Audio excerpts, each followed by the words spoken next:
Biden speaking with Ukrainian President Zelenskyy today, less than 24 hours after a notable conversation with Vladimir Putin. So what do we know about today's call?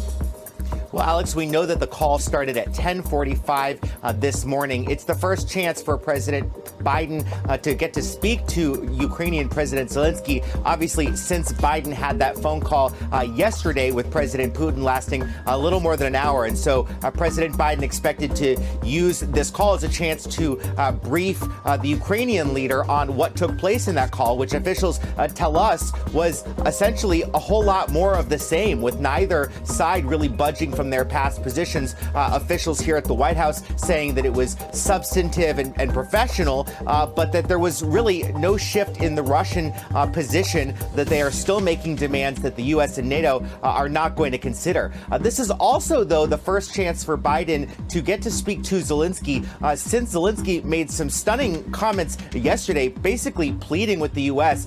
To stop creating panic in the country, as the U.S. is now evacuating many of its diplomats. And Jake Sullivan, the national security advisor, is saying this today about the threat to Americans in Ukraine.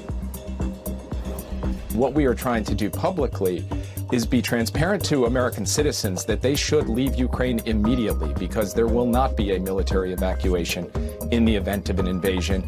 And we are trying to tell the Ukrainians to prepare and be ready for this as well as coordinate with our NATO allies and partners so that we are able to defend NATO territory and deter any further Russian aggression.